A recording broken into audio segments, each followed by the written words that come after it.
guys, welcome back to another video. We are in St. Louis. We're back at it. We're getting ready for the Riverside Drift 50K event. We're gonna take this car off of my trailer, put it back into Trenton's trailer. We have to swap the coilover. We got the arm put on when we were in Alabama, and we've made it all the way back up here to St. Louis, and it's time to get ready and head over towards Indiana.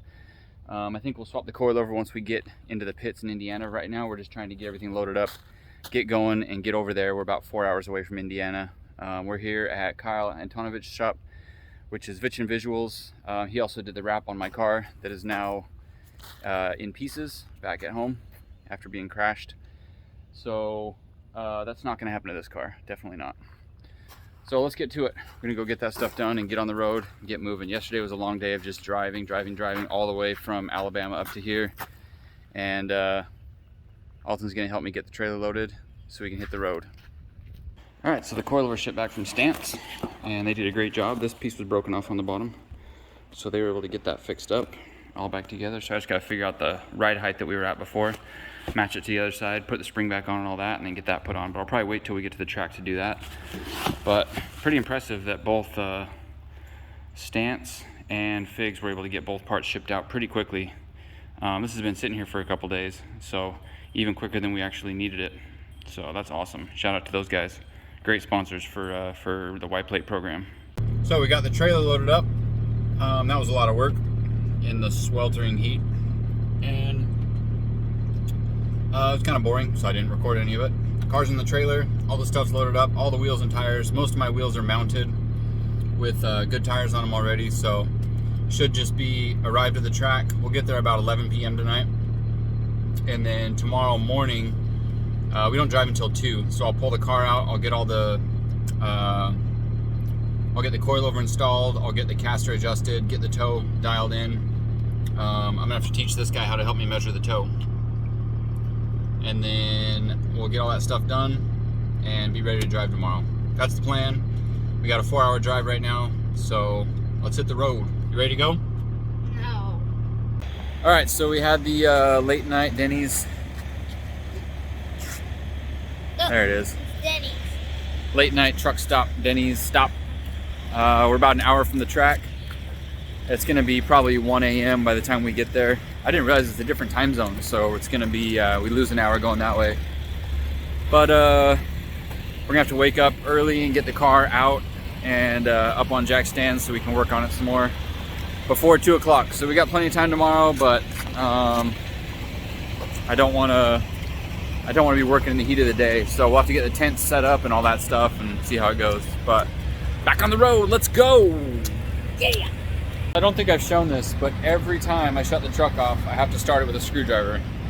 I'm definitely capable of fixing it, or at least running a wire so I can start it easier to the inside, but I haven't done it. I guess I just keep getting sidetracked. I'm that lazy that I'd rather open the hood and start it every time. Honestly, the more I thought about it, this is the best theft prevention there is for a truck. I mean, these trucks aren't hard to steal, but unless you watch these videos and find my truck and start it with a screwdriver, nobody's gonna know how to get this thing running. Like, it's the time it would take to figure it out, come jump with a screwdriver, turn the key, all that stuff. Like, it's very, very unlikely that the truck's gonna get stolen. So, best theft prevention there is. So, I don't know if we made a wrong turn or what, but we're in rural Indiana. And I don't know if this is just the way to the track, but like, we're on some backwoods country roads that are barely wide enough for this trailer. Luckily the GPS is still working, because I'm starting to think that that we're lost. Turn right. I mean, the GPS shows that we're not lost, but this does not seem like the way to a racetrack. But then again, I have no idea where we are, so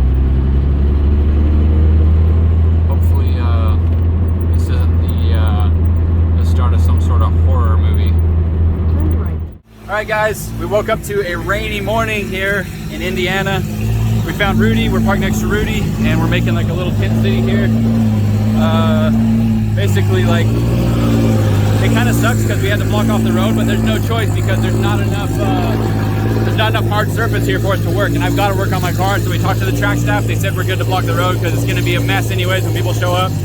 So we got a lot of people already angry with us because they want to drive through here and it's just not going to happen. We have to have somewhere to be able to work on our cars, and it's just swampy, like grass everywhere, and it is wet. Like, it's been raining on and off, like a lot of rain. And so anyways, I've got to do the work on my car. I don't have a whole lot of time because it took us forever to set up in the rain. But we finally got everything kind of laid out, got the tools laid out and all that stuff. So I got to get the car up in the air and start working on it.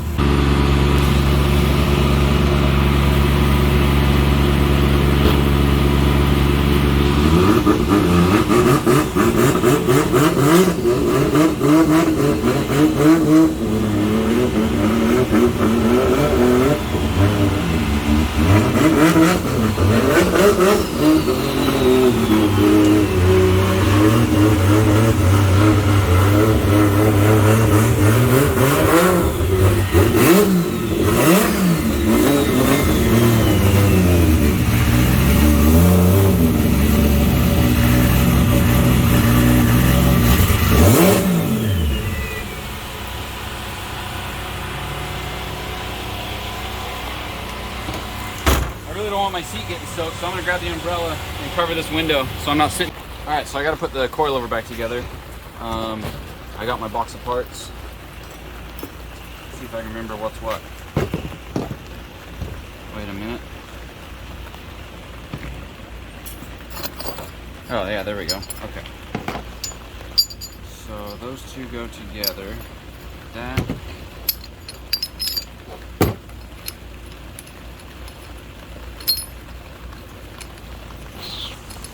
I swear I've done this before.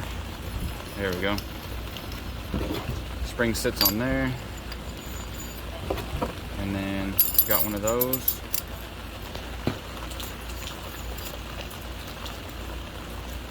And then we fast forward through this part.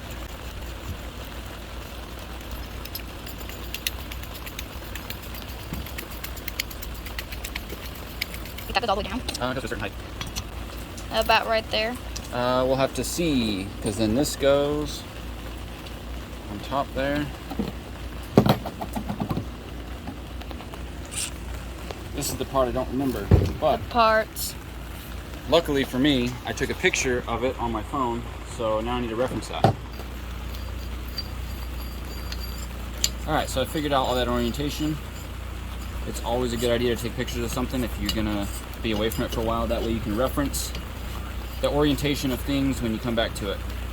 I'm gonna have to measure the other side coilover and make sure these are the same height, but that's fine because I gotta do an alignment anyway, so I'm gonna take it apart to measure the length of the caster arm and the height of the coilover and all that stuff. So, but there it is. Coilover's back together, and we're ready to roll. Look at that puddle. That means it's raining. Luckily, this car is really easy to work on. Coilover is really easy to put on. It's just one bolt on the bottom, 3 bolts on top.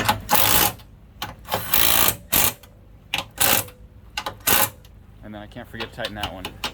I just did it by hand.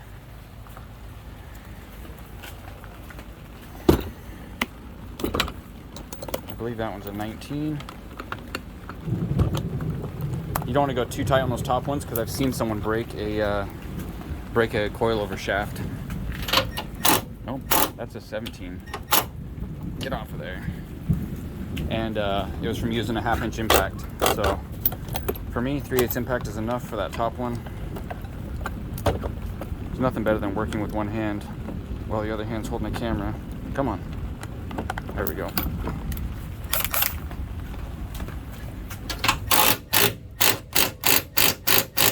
Perfect. It's kind of annoying working in the rain like this, but luckily there's not that much work to do. So that's in there. Have to get that adjusted. But now I need to set the length of these arms. So usually what I do is measure from a point on the chassis that's not messed up and bent, so somewhere down here, and then I measure to the bottom or the middle of the lower ball joint. So can't see. Oh, like that, right there. Measure the middle of that, and then match it on both sides. Then we should be good. But I already know this one's way further forward than what it was before, and I think that's going to make the car drive better. So I'm going to push the caster forward on both sides, do a toe adjustment, And then I'm gonna put on the rear sway bar, and hopefully those things all combined will make this car drive just how I want it to. Dad, What are you doing? do you want some pancakes and hash browns? Yes. Did Shelly make food? Yeah. Awesome. Also, do you want yogurt or do you want jelly? Jelly. Okay. Thanks. Welcome. All right, I gotta match this side to the other side. We're pulling the caster out, and let's see which way these threads are.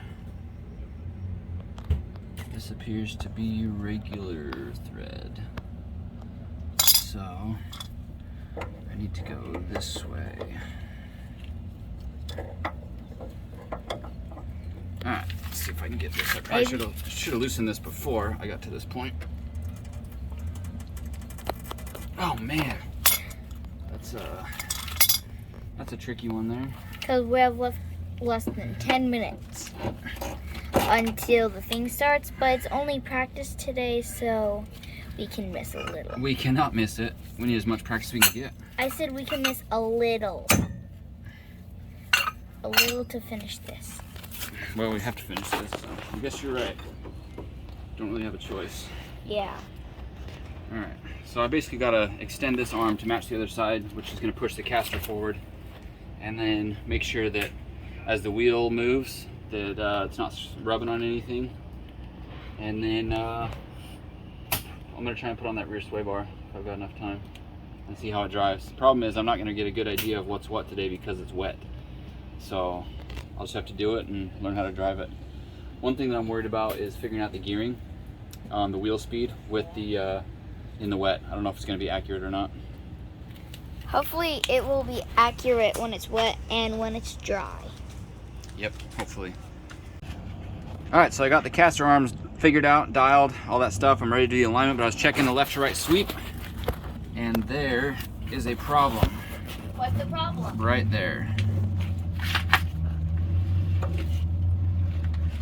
So I believe the coilover needs to be flipped around. If we flip it, that should fix it. That way the fitting is pointing towards the inside and the wheel can't touch it if it's right there. So I'm gonna pull the coilovers real quick and just flip them around. Should be pretty easy. Wait, so and then check again. So everyone knows, tell them what the problem is. I just did. Did you guys go look at the track? Yeah. How is it? Did they come by yet? No, of course not. We're supposed to drive at 2, right? No, 6. What? 6. What was it, 2 o'clock? I saw something. Tech at 2, driver's meeting at 4. So we're chilling. Yeah. Oh, I'm gonna go get some supplies then. What do you need? I don't know. I just want to go do something. I want to go do. So if you see, we got this flipped around. So it's pointing backwards now. So that should clear it out. It twisted this line all up, but these are swivels. So I should be able to run this in a lot better position, and it's going to keep this further away from the tire. So all good things. I just had to figure it out. So. And a plus, we go at 6, not 2. Oh yeah, I thought it was 2 o'clock, but I guess that was just Misunderstanding. well, 2 o'clock was tech inspection. So in my head, I was like, oh, we got something at 2, but it wasn't driving related. So I guess that's a good thing, right? Yeah. I don't know what zip ties these are, but they're reusable. They're super awesome. Super awesome. Those are He is. He's really good at it. Right? You have any good commentary? Yes. What? Everyone says the filming is just perfect and stuff like that. No, I mean, do you have any good commentary for the video? Of course people have good commentary about you, but do you have any good comment? How? You want problems with me? I think I do, but I don't remember them. Okay, well, we'll figure that out eventually. But also I was saying yes to the problem part. Okay, I'll give you problems.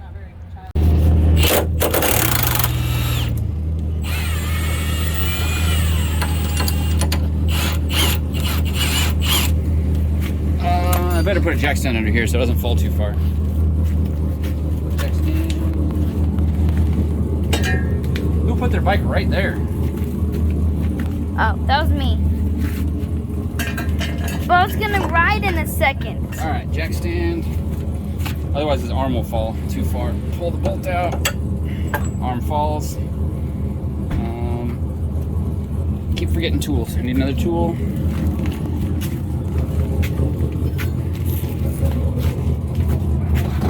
Gotta cut this zip tie. The non-reusable one. Yoink. Yep. Headlight. That's out of there. Now, do you know what we're doing? No. We're flipping this coilover 180. So we just twist it like that. We put it backwards. Oh, look at that. It's almost like it's meant to be that way. Awesome. Okay. Yeah, Trenton put everything backwards. I don't know if he watches my videos, but you're welcome, Trenton. Getting it figured out. Alright, that's tight. That's in place. Zip tie's holding it. That's all good. It's even better than it was before. How about that? Oh yeah, I was saying, Trenton, if you're watching this, this is the right way it's supposed to look. Not whatever way you did it. The only thing that matters is that it's not going to have problems anymore. Alright, so with those swapped around, there's no more interference, no more clearance issues. We've got all the room in the world.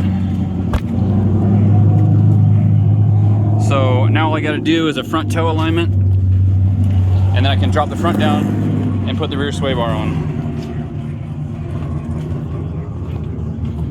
Hopefully this is centered and good to go. So now that the car's mostly dialed, it's time to figure out what's what here on the track.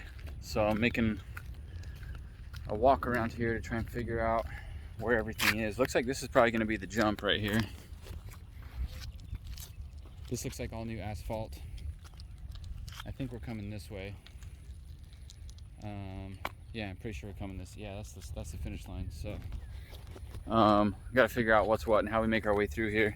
So I'm gonna go to the start line, and then really got to try and figure out what gear is gonna be the best, so I can put the proper gear ratio in there and at least start out with like roughly where I want to be at, gearing wise. I don't want to go from third to second. I want to be going from fourth to third. So I want to get the final drive to be the max wheel speed we're going to need through the whole course. So we got a short run up to a long, kind of long turn. The outer zone is like halfway through, kind of like they did at Klutch Kickers. So you don't have to be on the wall at the beginning. Halfway through there, then like a Irwindale style clip there, and then back out to that wall. There's an outer zone there. And then there's the new part of the track, which is over there. They say it's a lot more grippy. So transitioning from this to that might potentially cause some grip up, and then there's an outer zone over there. So it's gonna be interesting for sure. I think my gear I'm gonna start with was gonna be probably 110 mile per hour wheel speed, and we'll see how that does. I wanna be able to go fourth and then back to third if I need to in the middle of the track. We're doing the old-fashioned pit walk driver's meeting. Yep. It's been a while since I've done something like this. Everybody's walking. You mean actually been through? No. I'm talking about walking with everybody in a driver's meeting. I mean, just coming to a driver's meeting. Well, here's the thing. It's not at 8 in the morning, so I got no problem getting here. Right, that's true. But if there's one at 8 in the morning, that's gonna be a problem for me. That's a no-go. Can we reschedule the driver's meeting tomorrow? We have a afternoon driver's meeting.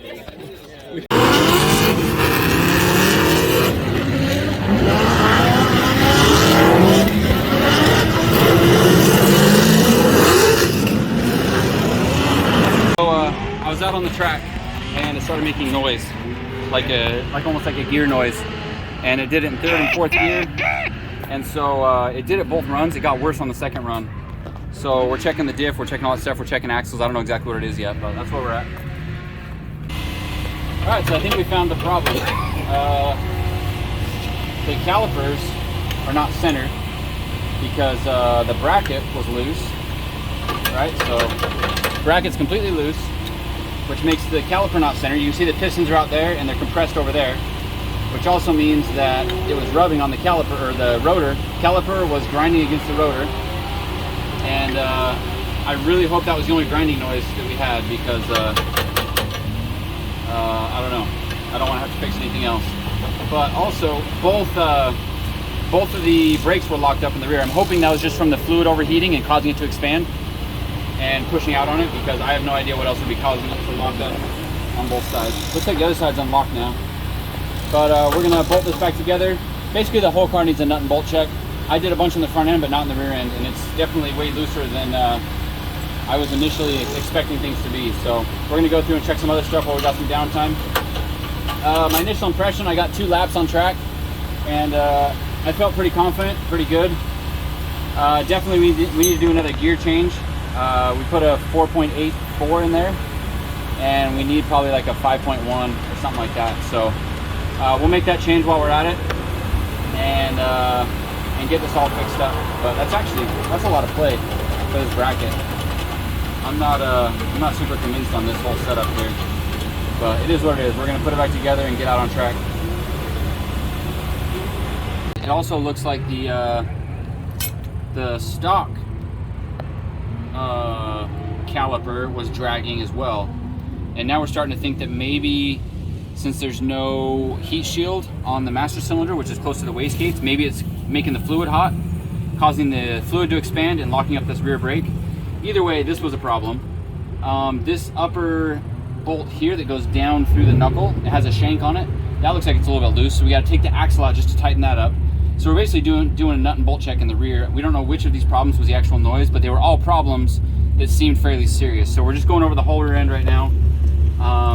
I noticed, what I'm doing right now is I noticed that the caliper bracket was a little bit off center, so I'm shimming it so it puts it a little bit more centered where the caliper will sit on the rotor instead of off to one side or the other.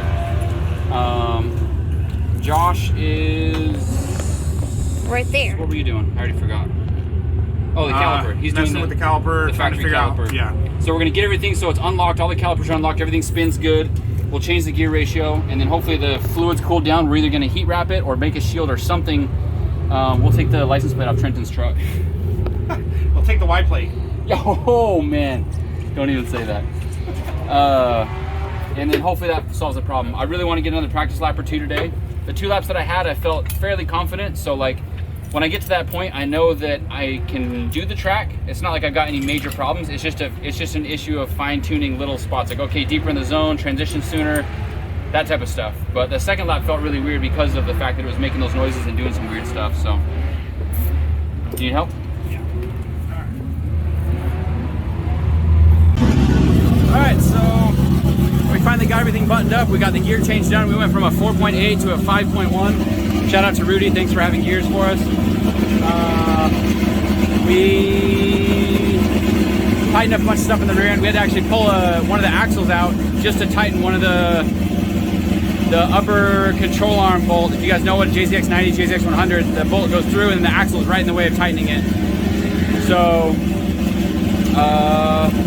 just a whole bunch of nut and bolting, and then both brakes were causing problems. Like the brake bracket, the OEM calipers were squeezing on it, so there might be a heat issue.